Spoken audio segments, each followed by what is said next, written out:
Imagine a classroom where your next test looks more like an open-world adventure than a bubble sheet. It sounds like science fiction, but the idea isn't new.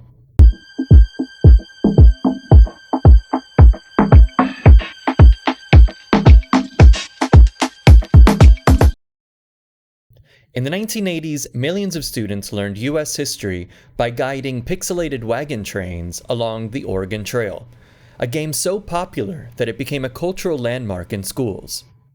I still remember dying of dysentery. Today's kids spend just as much time building, exploring, and socializing in digital worlds. The question is, could the most popular of these worlds, Roblox, actually change the way we learn? Roblox isn't a single game. It's an ecosystem. Released in 2006, the platform lets users create and play millions of 3D experiences on computers, mobile devices, consoles, and even VR headsets. Players customize their avatars, join friends in social spaces, and pick from over 6 million active experiences. Accessibility is part of its magic. Whether you're on a phone or a PC, you can jump in for free and start exploring. And the scale is staggering. By the fourth quarter of 2024, Roblox averaged about 85 million daily users. Business of Apps data shows that the company generated roughly $3.6 billion in revenue in 2024, up from $45 million in 2017. And paid $923 million to creators in the last 12 months. Udonis, a global mobile marketing agency, in their 2025 report noted that daily active users climbed from roughly 57 million in January 2024 to 69 million by June 2025, a 21% increase. Monthly active users grew from 204 million to more than 251 million over the same period. Players collectively spent 73.5 billion hours on Roblox in 2024. These numbers rival those of some social networks. Roblox's economy runs on its own currency, Robux. Players buy virtual items, game passes, and cosmetics. Developers can cash out Robux through the Developer Exchange program. This model has developed thousands of careers. A 2024 economic impact study reported that Roblox distributed $803 million to its creator community in the 12 months ending June 30th, 2024, and contributed about $1.2 billion to US GDP between 2017 and 2023. Survey data showed 38% of monetizing developers said they wouldn't have earned income from interactive content without Roblox, and 56% didn't develop on any other platform. So, what makes Roblox's success relevant to education? Look at how students learn today. In many classrooms, kids use tablets, collaborate online, and watch tutorials on YouTube. Engagement is the currency of modern education. Games like SimCityEDU were designed to close the engagement gap between schools and the digital world. General Manager Jessica Lindell explained that SimCityEDU turns the city-building game into a series of missions aligned with next-generation science and Common Core standards, gathering real-time data to show teachers what students have learned. She argued that typical classrooms haven't changed in a century, and that kids leap out of their desks when tests are presented as games. Roblox's growth mirrors this shift. Children are already meeting friends, problem-solving, and building creations inside a persistent virtual world. It's a short leap from playing to learning. Roblox also democratizes creation. Roblox Studio is a free engine that offers server hosting and monetization tools. According to the company's own metrics, more than 24,500 creators were in the DevX program in 2024, with a median payout of $1,575. This accessible pipeline echoes the maker movement in classrooms, where students learn by doing, whether they're coding a math game or designing a physics simulation. At its core, Roblox's appeal is ease of access. Players can hop into a game on a smartphone, then continue on a laptop or an Xbox. There's no upfront cost. Free accounts open the door, while optional Robux purchases fund avatar customization and premium experiences. The Google Play description emphasizes a growing library of experiences and social features like private parties and chat. For kids, this means joining friends quickly and being part of a shared space. Roblox's design tools are intentionally approachable. Many creators are teenagers. An e-learning industry article notes that Roblox Studio and its scripting language Lua are easy to learn and can spark interest in coding at an early age. The piece argues that designing games on Roblox improves problem solving, creativity, and time management. Because tutorials and communities are readily available, students can move from consumers to creators with minimal barriers. But let's be honest. Any platform as big as Roblox has trade-offs. Benefits first. Educational experts on Roblox's own education page argue that user-generated worlds allow students to explore concepts actively rather than passively, promoting deep thinking and motivation. They highlight that tens of millions of learners join daily, and experiences are backed by subject matter experts.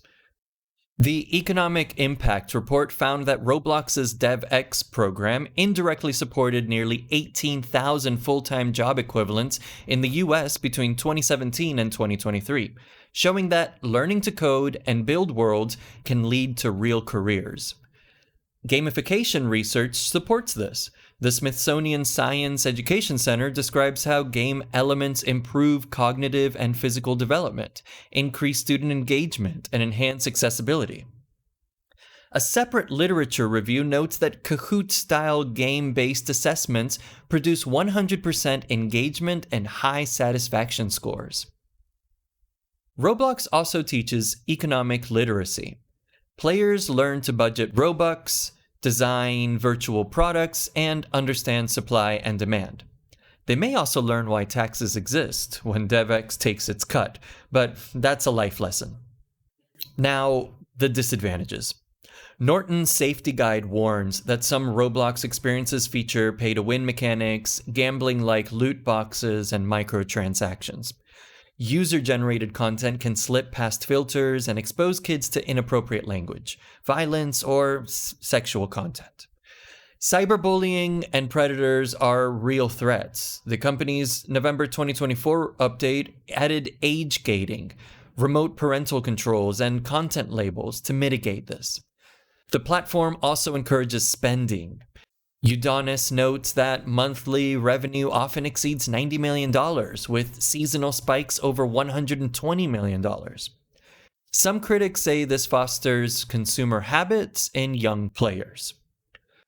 From the creator side, the economy isn't always generous. A feature request on the Roblox developer forum complained that developers keep only about 20% of revenue, while Roblox retains the rest. An investigation by GameDeveloper.com argued that high advertising costs and algorithm-driven discovery make it hard for small developers to succeed.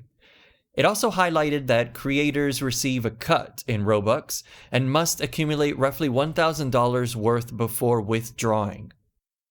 Roblox responded by noting that in the second quarter of 2021, their DevX payments totaled $129.7 million, and that they've doubled the number of developers earning $85,000 annually. Still, the issues of revenue share and gatekeeping remain part of the conversation. Finally, there's the darker side. Reports have exposed predators and inappropriate content within Roblox. While the company works on safety tools, parents should use the available parental controls, talk to kids about online behavior, and monitor their experiences. Roblox isn't alone. Video games have been sneaking into classrooms for decades. As mentioned before, the Oregon Trail in 1985 let students guide settlers from Missouri to Oregon, making choices about supplies, hunting, and crossing rivers.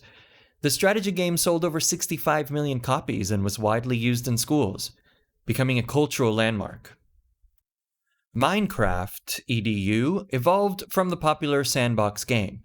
By September of 2012, about 250,000 students worldwide used the educational edition, which includes teacher monitoring tools and custom lessons.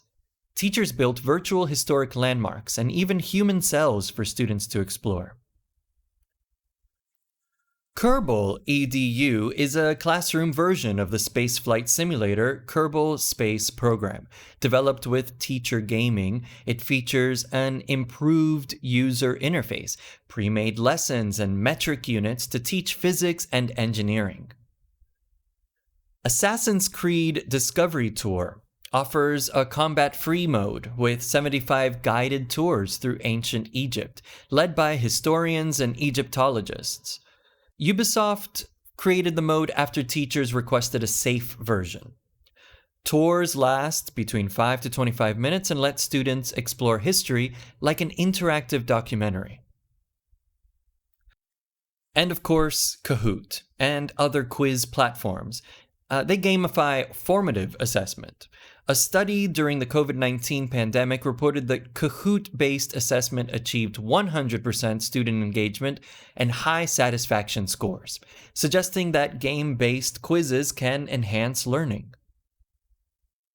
Each of these examples shows that when games are thoughtfully designed or adapted, they can support curriculum standards, encourage collaboration, and make learning more immersive. Roblox, with its vast ecosystem, could be seen as an extension of this lineage. Gamification is more than badges and leaderboards. The Smithsonian Science Education Center describes how game elements aid cognitive development, improve physical skills, and increase classroom engagement. The Lingio blog notes that gamification offers customized learning paths, immediate feedback, and real-world application, but warns that competition and oversimplification can be drawbacks. For Roblox and similar platforms to transform education, developers and educators need to balance entertainment with pedagogy. So where might Roblox go next? Its Udonis profile hints at exploring virtual reality and augmented reality experiences to drive future revenue. As hardware like VR headsets becomes more affordable, students could attend physics class on a virtual space station or explore the inside of a human heart at full scale. Additionally, Roblox's data show that a growing share of users are over 13. In 2024, 60% of daily users were 13 and over, and 44% were 17 and over. This suggests that the platform is evolving beyond a kid's playground and could support lifelong learning. So, Roblox is more than a game. It's a sandbox where kids and adults learn to code, manage resources, collaborate, and tell stories. Its massive audience and accessible tools make it a natural candidate for educational innovation. But success will depend on how well creators, educators, and the company itself balance fun with safety, fairness, and meaningful learning. As with any tool, context matters. The same platform that teaches coding can also tempt kids with microtransactions. The same game that fosters community can expose players to bad actors. In other words, Roblox reflects the real world, just in blocky, low-poly form. Maybe one day, instead of hearing, "You've died of dysentery," kids will laugh at a pop-up saying, "You failed your math test, but your avatar got a sweet hat." Hopefully, they'll ace both.